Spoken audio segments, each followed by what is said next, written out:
الحمد لله نحمده ونستعينه ونستغفره ونؤمن به ونتوكل عليه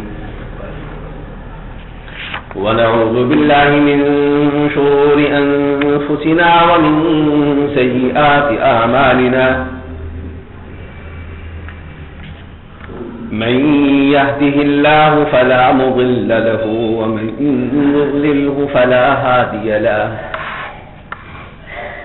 ونشهد أن لا إله إلا الله وحده لا شريك له ونشهد أن سيدنا وسندنا ومولانا محمدا عبده ورسوله صلى الله تبارك وتعالى عليه وعلى آله وأصحابه وبارك وسلم تسليما كثيرا أما بعد فأعوذ بالله من الشيطان الرجيم بسم الله الرحمن الرحيم اقرأ باسم ربك الذي خلق خلق الإنسان من علق اقرأ وربك الأكرم الذي علم بالقلم علم الإنسان ما لم يعلم آمنت بالله صدق الله مولانا العظيم وبلغنا رسوله النبي الكريم ونحن على ذلك من الشاهدين والشاكرين والحمد لله رب العالمين.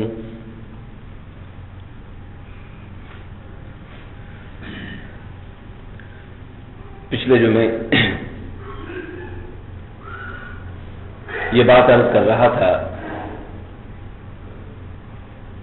کہ قرآن کریم نے نبی کریم صلی اللہ علیہ وسلم کی بعثت کا جو مقصد بیان کیا ہے وہ یہ ہے کہ اللہ جل جلالہ آپ کے ذریعے سارے جہانوں پر اپنی رحمت نازل کرنا چاہتے ہیں، سب کو اپنی رحمت عطا کرنا چاہتے ہیں.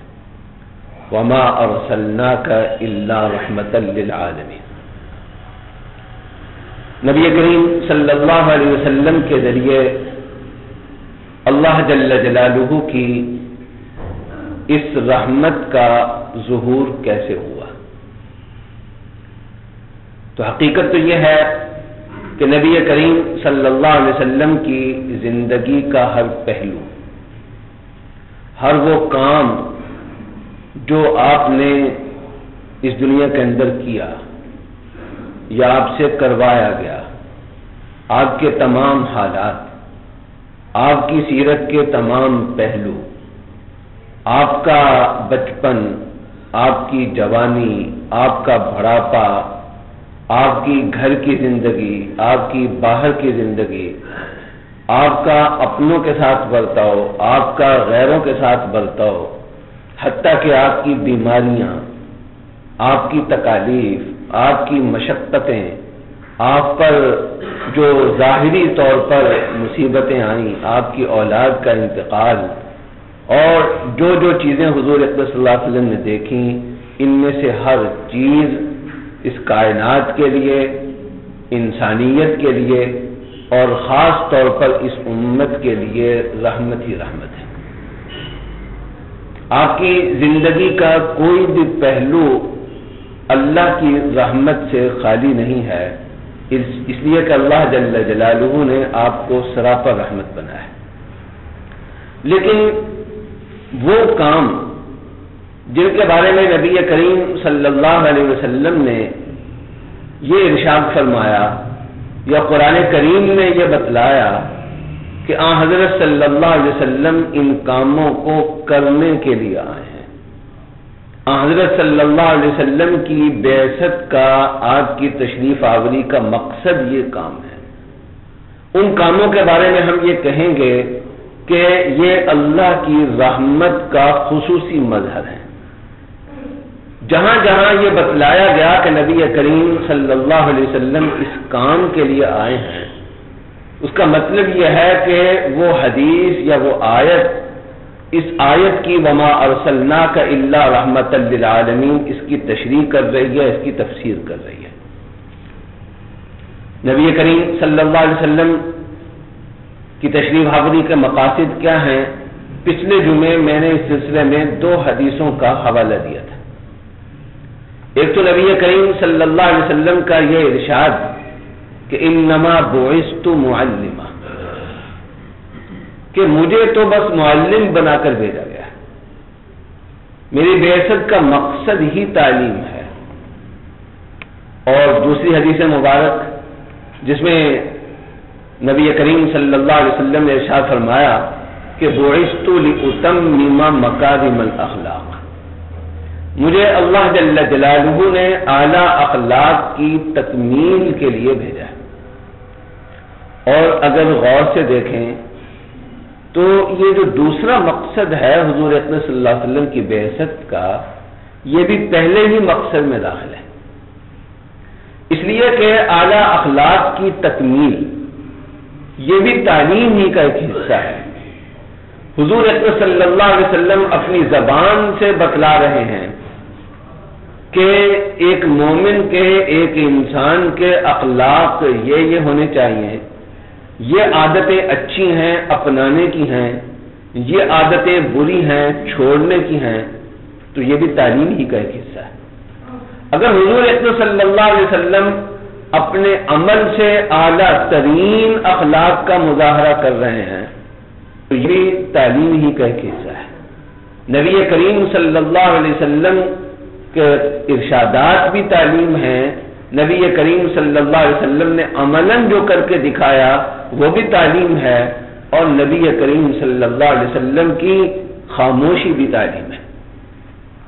اس لیے حضور اکرم صلی اللہ علیہ وسلم سے انسانیت کو جو اعلیٰ ترین اخلاق ملے، اور اس پر انشاءاللہ میں پھر کبھی بات کروں گا کہ کیسے ملے، کیا فرق ہے پہلے جو اخلاق کے پیمانے تھے ان میں، اور نبی کریم صلی اللہ علیہ وسلم نے جس انداز سے اخلاق کی تعلیم دی ہے ان میں کیا فرق ہے، کیسے حضور اکرم صلی اللہ علیہ وسلم فرما رہے ہیں کہ میں اخلاق کو صرف سکھانے کے لیے نہیں آیا بلکہ اخلاق کو اعلیٰ ترین مقام تک پہنچانے کے لیے آیا۔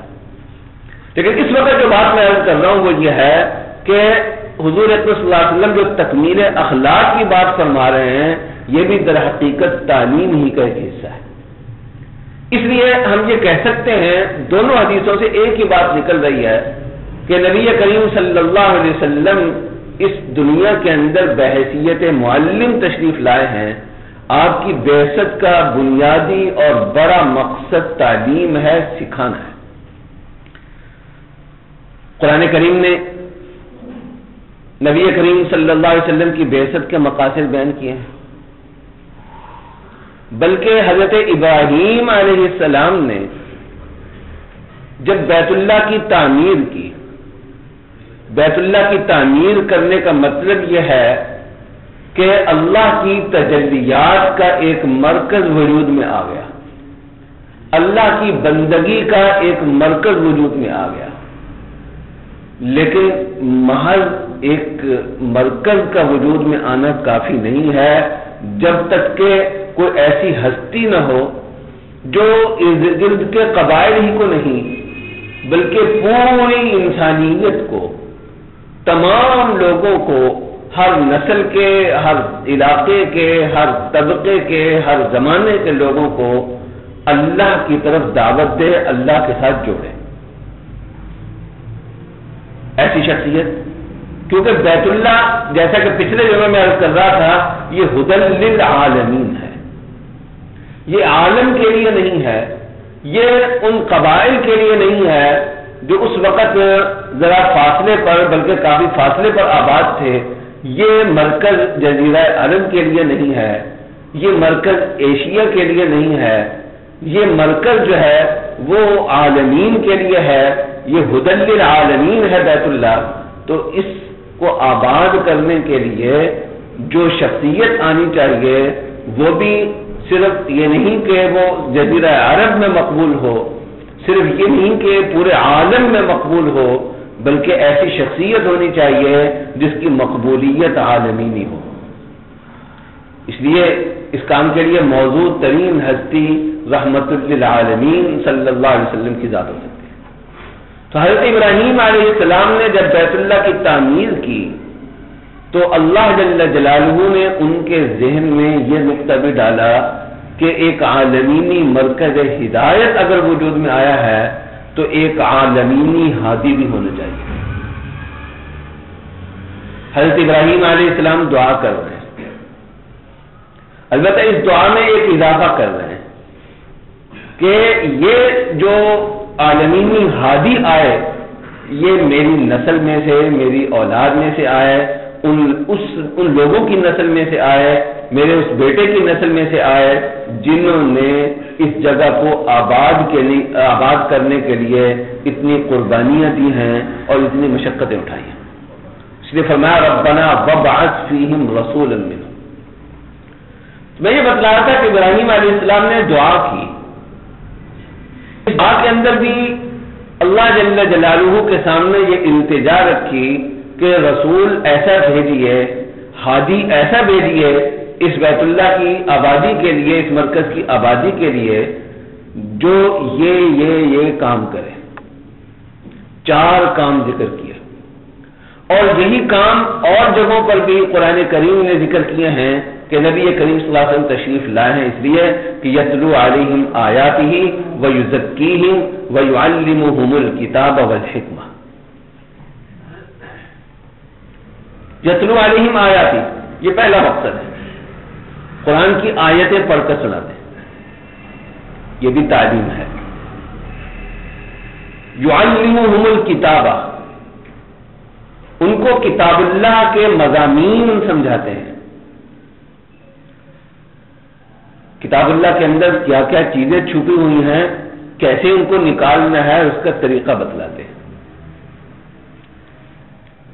اور ان کو حکمت کی تعلیم دیتے ہیں۔ یعلمہم الکتاب والحکمہ، حکمت سکھاتے ہیں، دانائی سکھاتے ہیں، دانشوری سکھاتے ہیں۔ اور یہ تینوں 4 مقاصد میں سے یہ تینوں تو واضح طور پر علمی مقاصد ہیں۔ وَيُزَكِّيهِمْ، یہ جو 2 حدیثیں میں نے پڑھی ہیں، ایک میں حضور اکرم صلی اللہ علیہ وسلم نے فرمایا انما بعثت معلما، تو یہ 3 مقصد جو ہیں یہ اس حدیث کی نمائندگی کر رہے ہیں، یا یوں کہیے کہ یہ حدیث جو ہے قرآن کریم کے بیان کردہ ان 3 مقاصد کو اختصار کے ساتھ بیان کر رہی ہے۔ حضور اکرم صلی اللہ علیہ وسلم قرآن کریم کو سمجھانے والے ہیں، اور سمجھانے کے 2 طریقے ہوتے ہیں۔ سمجھانے کا ایک طریقہ یہ ہوتا ہے کہ آپ مختصر بات کو کھول کر بیان کر دیں۔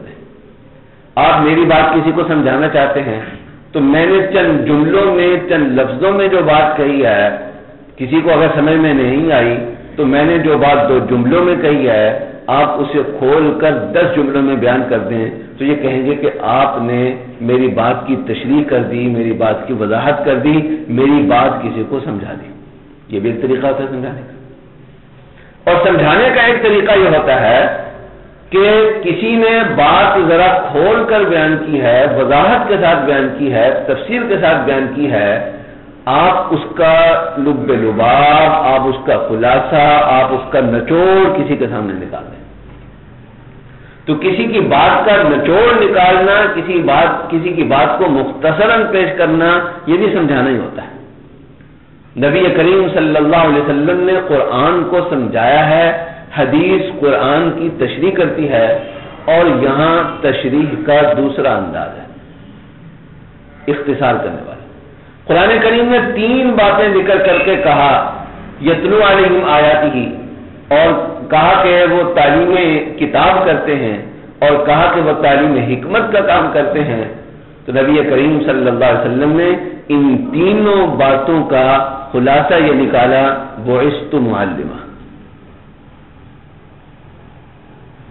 کہ مجھے تعلیم کے لیے بھیجا گیا ہے، علم پھیلانے کے لیے بھیجا گیا ہے، علم لوگوں تک پہنچانے کے لیے بھیجا گیا۔ علم کی طرف لوگوں کو راغب کرنے کے لیے بھیجا گیا. اب 4 مقاصد میں سے 3 تو بعثت معلمہ میں آ گئے. ایک مقصد رہ گیا اور وہ ہے وَيُزَكِّيهِمْ. یہ جو حضور اکرم صلی اللہ علیہ وسلم فرما رہے ہیں کہ بعثت لأتمم مکارم الاخلاق، یہ در حقیقت تشریح ہے قرآن کریم کے بیان کیے ہوئے اس چوتھے مقصد کی. وَيُزَكِّيهِمْ، لوگوں کا تزکیہ کرتے ہیں، لوگوں کو پاک صاف بناتے ہیں، ان کے ظاہر اور باطن کو درست کرتے ہیں. ظاہر بھی اچھا، باطن بھی اچھا، یہ تزکیہ کہلاتا ہے. یہ بتلانا کہ تزکیہ کیسے ہوگا، کون سی عادتیں اختیار کرو گے تو تم اللہ کی نظروں میں صاف ستھرے کہلاؤ گے، اور کون سی عادتیں اختیار کرو گے تو اللہ کی نظر میں گندے کہلاؤ گے، یہ بتلانا یہ بھی تزکیہ ہے. حضور اکرم صلی اللہ علیہ وسلم نے بتلایا کہ تکبر نہیں ہونا چاہیے. حضور اکرم صلی اللہ علیہ وسلم نے بتلایا کہ حسد بری چیز ہے. حضور اکرم صلی اللہ علیہ وسلم نے بتلایا کہ بغض اور کینہ بری چیز ہے. حضور اکرم صلی اللہ علیہ وسلم نے بتلایا کہ تواضع اچھی چیز ہے. حضرت صلی اللہ علیہ وسلم نے بتلایا کہ تحمل اور برداشت اچھی چیز ہے. یہ جو کچھ بتلا رہے ہیں حضور اکرم صلی اللہ علیہ وسلم، یہ بھی تزکیہ ہے. اپنے عمل سے مظاہرہ کر رہے ہیں، یہ بھی تزکیہ ہے. اور جگہ جگہ جزوی امور میں صحابہ کی رہنمائی کر رہے ہیں. آپ نے ایسا کیا فلاں موقع پر، ایسا کرنے کی بجائے یوں کرنا چاہیے تھا. آپ نے ایسا کیا، اگر ایسا کرنے کی بجائے یوں کرتے تو آپ کے لیے بہتر ہوتا. یہ جزوی امور میں ان اصولوں کو کا اطلاق کر رہے ہیں، ان اصولوں کو اپلائی کر رہے ہیں، یہ بھی تزکیہ ہے. یہ جو کچھ ہو رہا ہے یہ تعلیم اخلاق ہے. کہیں زبانی طور پر تعلیم اخلاق ہے، کہیں عملی طور پر تعلیم اخلاق ہے. تو اس لیے بعثت لأتمم مکارم الاخلاق، یہ در حقیقت یزکیہم کی وضاحت ہے، اس کی تفصیل ہے. تو اس کا مطلب یہ ہوا کہ نبی کریم صلی اللہ علیہ وسلم کی بعثت کے جتنے مقاصد قرآن کریم بیان کر رہا ہے، چاروں کے چاروں مقصد جو ہیں وہ ایک ہی نقطے کی طرف لوٹ رہے ہیں، اور وہ نقطہ ہے تعلیم. یتلو علیہم آیات، تعلیم ہے. یعلمہم الکتابہ، یہ تعلیم ہے. یعلمہم الحکمہ، یہ تعلیم ہے. یزکیہم، یہ تعلیم ہے. اس لیے حضور اکرم صلی اللہ علیہ وسلم نے جب یہ بتلایا کہ مجھے معلم بنا کر بھیجا گیا ہے، تو صرف اتنا نہیں کہا بعثت معلمہ. اب تک تو جو میں بتلا رہا تھا وہ بعثت معلمہ کی تشریح کر رہا ہے. حضرت صلی اللہ علیہ وسلم نے بعثت معلمہ سے پہلے ایک اور لفظ عربی زبان کا لگایا ہے، اور وہ ہے انما. انما بعثت معلمہ، کہ میری بعثت کا واحد مقصد، ایک ہی مقصد ہے، اور وہ ہے تعلیم. انما کی وجہ سے جملے کا مطلب یہ بنتا ہے کہ میری بعثت کا مقصد منحصر ہے تعلیم میں. تعلیم کے علاوہ میرے آنے کا کوئی اور مقصد ہے ہی نہیں. اور یہی بات میں نے اب تک سمجھانے کی کوشش کی، اور یہی اس حدیث میں کہی جا رہی ہے کہ نبی کریم صلی اللہ علیہ وسلم کی بعثت کے جتنے بھی مقاصد آپ بیان کریں کہ آپ اس کام کے لیے آئے ہیں، آپ اس کام کے لیے آئے ہیں، آپ اس کام کے لیے آئے ہیں، تو گھوم پھر کر بات جو ہے وہ تعلیم پر ہی ختم ہوگی. آپ کی بعثت کا جو بھی مقصد بیان کیا جائے وہ کسی نہ کسی طریقے سے تعلیم ہی کا حصہ ہوگا. اس لیے حضور اکرم صلی اللہ علیہ وسلم فرما رہے ہیں انما بعثت معلما. قرآن کریم نے اللہ جل جلالہ کی نعمتوں کا ذکر کیا کثرت سے.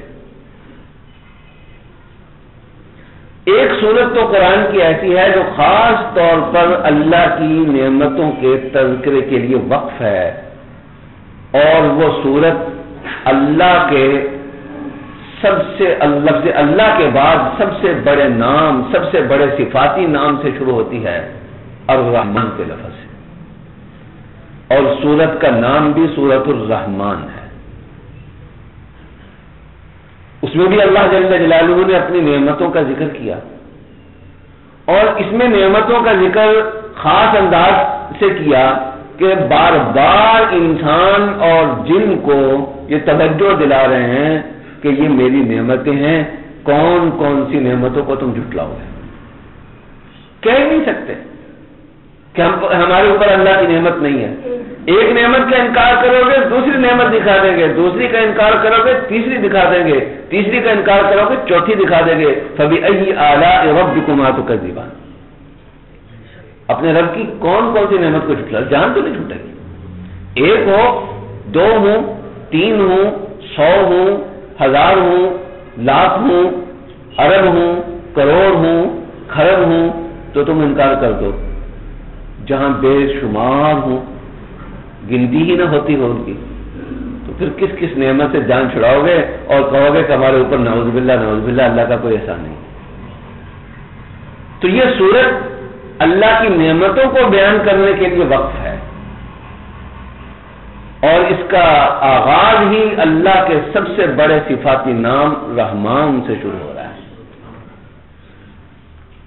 جو کچھ اس میں ذکر کیا جا رہا ہے وہ رحمان کی رحمتیں ہیں، لیکن سب سے پہلی جو رحمان کی رحمت ذکر کر رہا ہے اللہ جل جلالہ، سورت یہاں سے شروع ہوتی ہے الرحمن، اور اس کے بعد کیا آپ سب جانتے ہیں، اتنی تو سورت الرحمن سب کو آتی ہوگی۔ الرحمن علم القرآن خلق الانسان علمہ البیان۔ درمیان میں انسان کی تخلیق کا ذکر ہے اور اس کے آگے پیچھے انسان کو سکھانے کا ذکر ہے۔ علم القرآن خلق الانسان علمہ البیان، انسان کو اللہ نے بہت کچھ سکھایا، لیکن آغاز جو کیا وہ قرآن کی تعلیم سے۔ جو کچھ بھی اللہ نے انسان کو سکھایا وہ اللہ کی انسان پر رحمت ہے، اللہ کی نعمت ہے، اور خاص طور پر انسان کو قوت اظہار عطا فرمائی، یہ اللہ کی بہت بڑی رحمت ہے۔ لیکن اس سے بھی پہلے ذکر کیا علم القرآن، اس کا مطلب یہ کہ علمی دنیا کے اندر اللہ کی رحمان کی سب سے بڑی رحمت جو انسانیت پر ہے وہ قرآن ہے۔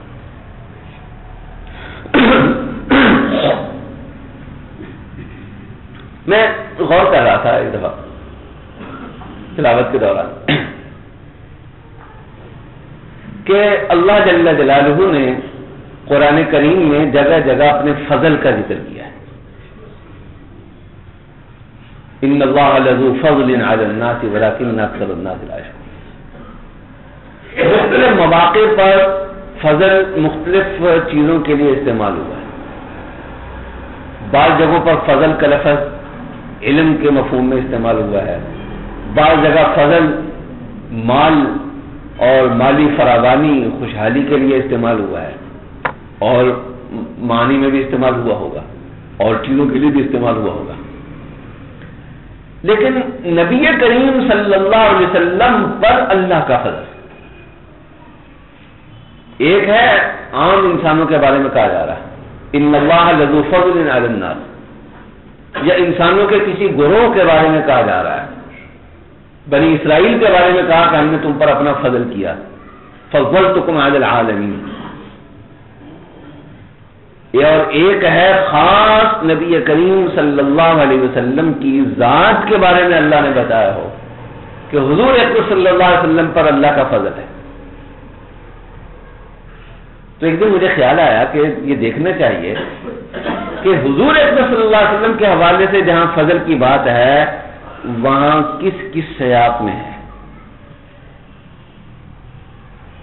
تو تلاش کرنے سے مجھے قرآن کریم میں دو ہی جگہ ملی جہاں خاص طور پر حضور اکرم صلی اللہ علیہ وسلم کی بات ہو رہی ہے، اور دونوں جگہوں پر سیاق و سباق میں علم کی بات ہے۔ ایک جگہ سورۃ النساء میں اللہ جل جلالہ فرماتے ہیں کہ وَعَلَّمَكَ مَا لَمْ تَكُنْ تَعْلَمْ وَكَانَ فَضْلُ اللَّهِ عَلَيْكَ عَظِيمًا، کہ اللہ نے آپ کو وہ کچھ سکھایا جو آپ پہلے نہیں جانتے تھے. اور یہ وہی تعبیر ہے جو غار حرا کی سب سے پہلی وحی میں استعمال کی گئی، علم الانسان ما لم یعلم. میں اس نقطے کی طرف بعد میں آؤں گا. تو فرمایا کہ علمک ما لم تکن تعلم وکان فضل اللہ علیک عظیما، کہ اللہ نے آپ کو علم دیا اور اللہ کا آپ پر فضل بہت بڑا ہے، عظیم ہے، فضل عظیم ہے. اور دوسری جگہ ہے سورہ بنی اسرائیل، سورۃ الاسراء. وہاں اللہ کے فضل کبیر کی بات ہو رہی ہے. یہ ایک عربی زبان کی بحث ہے کہ عظیم اور کبیر میں کیا فرق ہوتا ہے، لیکن دونوں لفظ بہرحال بڑائی پر دلالت کرتے ہیں. اللہ جل جلالہ فرماتے ہیں کہ وَلَئِن شِئْنَا لَنَذْهَبَنَّ بِالَّذِي أَوْحَيْنَا إِلَيْكَ ثُمَّ لَا تَجِدُ لَكَ بِهِ عَلَيْنَا وَكِيلًا إِلَّا رَحْمَةً مِّن رَّبِّكَ إِنَّ فَضْلَهُ كَانَ عَلَيْكَ كَبِيرًا، کہ اگر اللہ چاہیں، یہ ایک مفروضے کی بات اللہ تعالیٰ کر رہے ہیں کہ اگر تھوڑی دیر کے لیے مان لیا جائے کہ اگر اللہ یہ چاہتے ہیں، اللہ کی یہ مشیت ہوتی ہے، اگرچہ اللہ کی یہ مشیت کبھی بھی نہیں ہوگی، اللہ کا وعدہ ہے اور اسی جگہ آگے اللہ تعالیٰ نے ذکر کر دیا، لیکن اگر اللہ کی کسی وقت مشیت ہو تھوڑی دیر کے لیے مان لیں تو اللہ تعالیٰ کو اس بات پر قدرت ہے کہ جو علم آپ کو ہم نے عطا کیا ہے، اللہ تعالیٰ فرماتے ہیں جو علم ہم نے آپ کو عطا کیا ہے وہ علم ہم آپ سے واپس لے لیں. لَنَذْهَبَنَّ بِالَّذِي أَوْحَيْنَا إِلَيْكَ، یہ محض اللہ کی قدرت کو بیان کرنا مقصود ہے، مگر یہ نہیں ہے کہ ایسا ہوگا یا اللہ کبھی ایسا کریں گے، ایسا کبھی بھی نہیں ہوتا. دوبارہ یہ اللہ تعالیٰ نے فرمایا کہ ایسا اگر اللہ کی مشیت ہو تو اللہ کی قدرت میں ہے، لیکن ایسا ہوگا نہیں، کبھی بھی نہیں ہوگا. کیوں نہیں ہوگا؟ الا رحمۃ من ربک، ہم نے آپ کو علم دیا، علم دے کر ہم آپ سے واپس اس لیے نہیں لیں گے، ایک تو اس لیے کہ آپ کے اوپر ہماری طرف سے خصوصی رحمت ہے، آپ کے رب کی طرف سے آپ پر رحمت ہے. الا رحمۃ من ربک ان فضلہ کان علیک کبیرا. تو نبی کریم صلی اللہ علیہ وسلم کو اللہ جو بتلا رہے ہیں کہ اللہ کا آپ پر فضل ہے، بڑا فضل ہے، اور اتنا بڑا فضل ہے کہ اس کا کوئی اندازہ نہیں لگا سکتا. اس فضل میں یہ بھی داخل ہے کہ آپ کو عبادت عطا فرمائے، اس فضل میں یہ بھی داخل ہے کہ آپ کو حسن و جمال عطا فرمایا، اس فضل میں اور پتہ نہیں کیا کچھ داخل ہے. خود نبی کریم صلی اللہ علیہ وسلم کا اپنا ارشاد ہے کہ انما انا قاسم واللہ یعطی، کہ اللہ دیتے جاتے ہیں، میں لوگوں میں، دنیا میں، کائنات میں بانٹتا جاتا ہوں. اللہ دیتے ہیں اور میرا کام صرف ایک ہے، وہ بانٹنا، سنبھال کر رکھنا نہیں. انما انا قاسم واللہ یعطی. اور یہاں پر بھی میں عرض کیا کرتا ہوں کہ اللہ کیا دیتے ہیں، حضور اکرم صلی اللہ علیہ وسلم کیا بانٹتے ہیں. عربی گرامر کے لحاظ سے جملہ تب مکمل ہوتا ہے جبکہ دو باتیں یہاں اور بتائی ہیں. ایک یہ کہ اللہ کیا دیتے ہیں اور حضور اکرم صلی اللہ علیہ وسلم کیا بانٹتے ہیں، اور دوسرا یہ کہ کس میں بانٹتے ہیں، کس کو عطا فرماتے ہیں. یہ دو چیزیں یہاں ذکر نہیں کی گئی. کیوں نہیں ذکر کی گئی؟ عربی زبان کی بلاغت لکھنے والے لکھتے ہیں کہ بعض اوقات جملے کی تکمیل میں جو چیزیں درکار ہوتی ہیں ان کو ان کے کچھ حصے حذف کر دیے جاتے ہیں، بیان نہیں کیا جاتے، اس وجہ سے بیان نہیں کیا جاتے کہ وہ اتنے زیادہ ہوتے ہیں کہ وہ بیان میں آ ہی نہیں سکتے ہوتے۔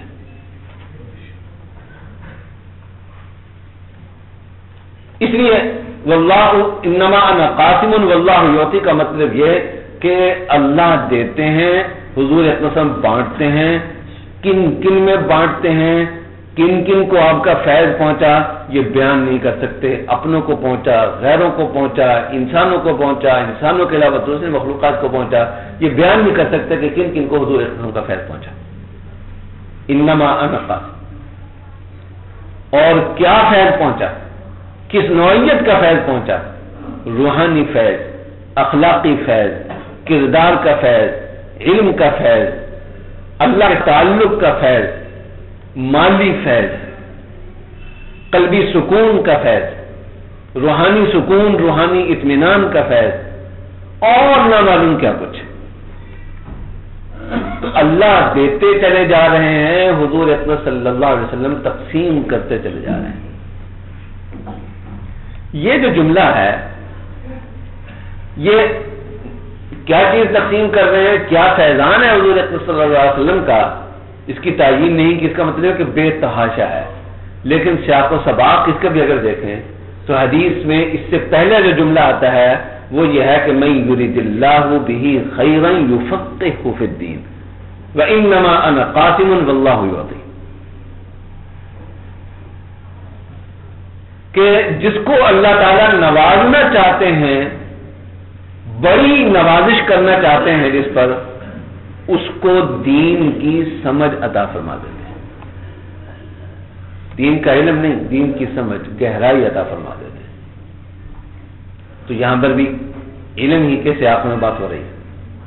تو میں یہ بات کر رہا تھا کہ نبی کریم صلی اللہ علیہ وسلم پر اللہ کا فضل، آپ کی عبادت بھی اللہ کا فضل ہے، آپ کی شجاعت بھی آپ پر اللہ کا فضل ہے، آپ کا حسن و جمال بھی اللہ کا فضل ہے، جو کچھ آپ کو عطا ہو رہا ہے وہ اللہ کا فضل ہے، جو آپ تقسیم کر رہے ہیں، جو بانٹ رہے ہیں وہ اللہ کا فضل ہے۔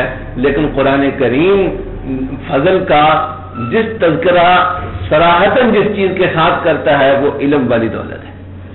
اس کا مطلب یہ کہ ساری چیزیں اللہ کا فضل ہیں، لیکن علم اللہ کا سب سے بڑا فضل ہے آپ پر۔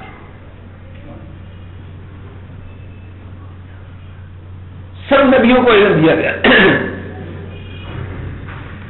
اور کوئی ایسا نبی فرض کریں جس کا علم تمام انبیاء میں سب سے کم ہے، تو وہ علم بھی اتنا زیادہ ہوگا کہ باقی سارے انسان غیر نبی مل کر اس کے قریب نہیں پہنچے۔ اور حضور اقدس صلی اللہ علیہ وسلم تو نبی الانبیاء ہے۔ میں پڑھ رہا تھا کچھ دن پہلے حضرت مولانا قاری محمد طیب رحمہ اللہ تعالی دارالعلوم دیوبند کے محتمم تھے، ان کے خطبات میں انہوں نے فرمایا کہ جس طرح قرآن کریم میں آتا ہے علم آدم الاسماء کلھا، کہ اللہ جل جلالہ نے آدم علیہ السلام کو تمام چیزوں کی، خصوصیات کی، ناموں کی تعلیم عطا فرمائی۔ تو یہ علم علم آدم الاسماء کلھا والا جس طرح آدم علیہ السلام کو ملا ہے، یقیناً نبی کریم صلی اللہ علیہ وسلم کو بھی ملا ہے، کیونکہ نبی کریم صلی اللہ علیہ وسلم کا مقام اور مرتبہ آدم علیہ السلام سے بھی بلند ہے، اور آپ کی نبوت دنیا میں آپ تشریف سب سے آخر میں لائے، لیکن نبوت ملنے کے اعتبار سے اگر سینیرٹی دیکھیں تو نبی کریم صلی اللہ علیہ وسلم سینئر ترین نبی ہیں۔ اس لیے کہ حضور اکرم صلی اللہ علیہ وسلم فرماتے ہیں کہ آدم ابھی پیدا بھی نہیں ہوئے تھے، وہ وجود میں بھی نہیں آئے تھے، ان کے جسد میں ابھی روح بھی نہیں پھونکی گئی تھی، مجھے اللہ نے اس وقت اس سے پہلے نبوت سے سرفراز کیا ہوا تھا۔ کتنی دیر پہلے یہ نبوت دینے والا جانے یا لینے والا جانے۔ تو جب آدم علیہ السلام کے بارے میں ہے کہ علم آدم الاسماء کلھا، تو یقیناً نبی کریم صلی اللہ علیہ وسلم کو بھی اس نوعیت کا علم عطا کیا ہے۔ اور ایک میں آتا ہے، لیکن جو بھی علم ہے وہ اللہ کی عطا ہے حضور صلی اللہ علیہ وسلم۔ اللہ کے علم میں اور کسی بھی مخلوق کے علم میں یکسانیت نہیں ہو سکتی۔ خدا خدا ہے، مخلوق مخلوق ہے۔ خدا کا علم اپنا ہوتا ہے، جبکہ مخلوق کتنی بھی عظیم کیوں نہ ہو، کتنی بھی جلیل القدر کیوں نہ ہو، اس کو جو علم ملتا ہے وہ کسی کے دینے سے ملتا ہے، اور نبی کو اللہ جل جلالہ خود اپنے پاس سے علم دیتے ہیں۔ ایک حدیث میں آتا ہے کہ نبی کریم صلی اللہ علیہ وسلم فرماتے ہیں، ایک دفعہ ایسا ہوا، اور یہ متعدد صحابہ یہ بات روایت کر رہے ہیں حضور اکرم صلی اللہ علیہ وسلم کہ ایک دفعہ حضور اکرم صلی اللہ علیہ وسلم کو فجر کی نماز میں تاخیر ہو گئی۔ آپ تشریف لائے، سورج نکلنے کے قریب تھا، تھوڑا سا وقت باقی رہ گیا تھا، تو آن حضرت صلی اللہ علیہ وسلم نے مختصر سی نماز پڑھائی تاکہ وقت کے اندر مکمل ہو جائے نماز۔ اور اس کے بعد صحابہ سے خطاب فرمایا اور یہ بتلایا کہ تاخیر کیوں ہوئی۔ فرمایا کہ تاخیر یہ ہوئی کہ میں نماز کے لیے تیار ہو کر بیٹھا تھا کہ مجھ پر نیند کا غلبہ ہوا۔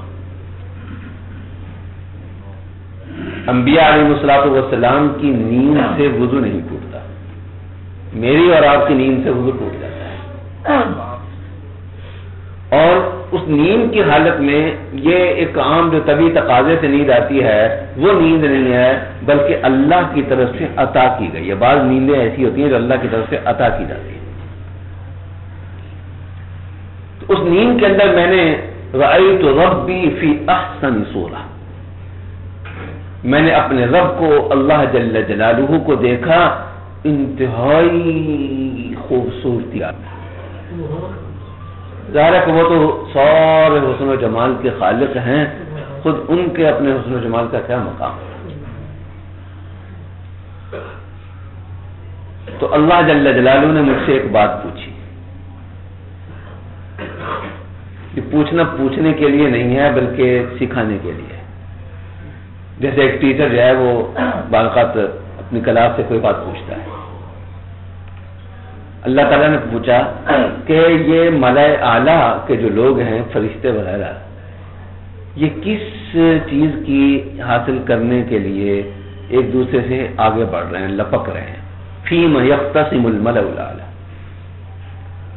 حضور اکرم صلی اللہ علیہ وسلم نے اپنے رب سے عرض کیا کہ اللہ مجھے معلوم نہیں۔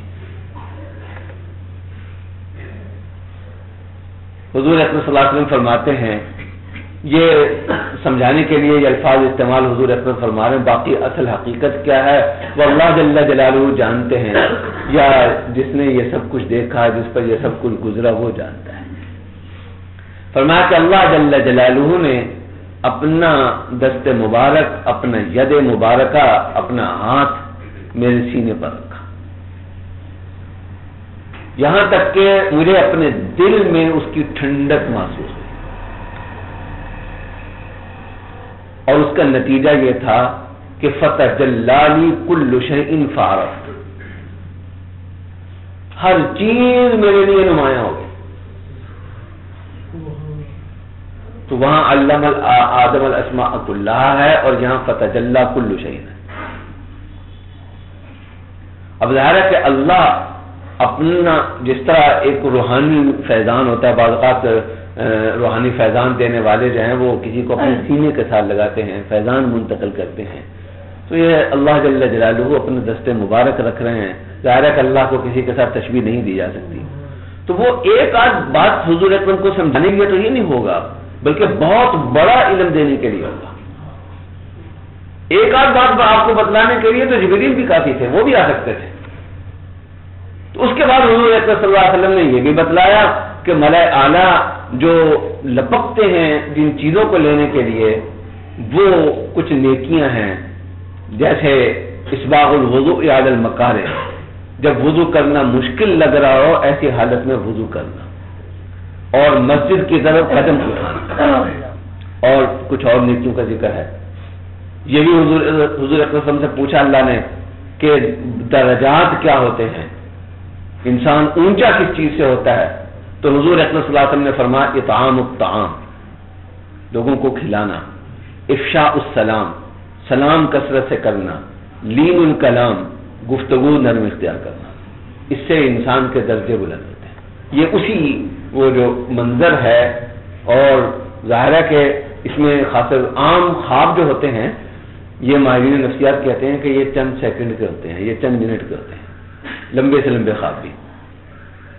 لیکن یہاں حضور اکرم صلی اللہ علیہ وسلم کو نماز کے لیے آنے میں تاخیر ہوئی ہے، اس کا مطلب یہ ہے کہ یہ چند لمحوں کا معاملہ نہیں ہے، بلکہ اللہ کی یہ جو عنایت حضور اکرم صلی اللہ علیہ وسلم پر ہوئی ہے یہ ایک خاصے وقت میں ہوئی ہے۔ اور اس وقت میں حضور اکرم صلی اللہ علیہ وسلم کو سب سے بڑی جو دولت ملی، ایک تو جو روحانی سکون ملا ہوگا وہ دینے والا جانتا ہے، لینے والا جانتا ہے۔ دل ٹھنڈا ہو گیا، حضور اکرم فرماتے ہیں دل ٹھنڈا ہو گیا، سینہ ٹھنڈا ہو گیا، ٹھہر گیا سینہ۔ یہ تو روحانی فیض ہے۔ اور اس کے ساتھ جو حضور اکرم صلی اللہ علیہ وسلم کو اللہ کی اس تجلی میں ملا، سب سے بڑی دولت ملی، وہ علم کی دولت ملی۔ تو بارہ کہنے کا مقصد یہ ہے کہ نبی کریم صلی اللہ علیہ وسلم کی بعثت کا ایک بنیادی مقصد تعلیم ہے۔ آپ معلم بن کر آئے ہیں۔ امت اس وقت تک دوبارہ اپنے پاؤں پر کھڑی نہیں ہو سکتی جب تک کہ نبی کریم صلی اللہ علیہ وسلم کے اس مقصد بعثت کو پہچانے نہیں۔ اللہ جل جلالہ عمل کرنے کی توفیق عطا فرمائے۔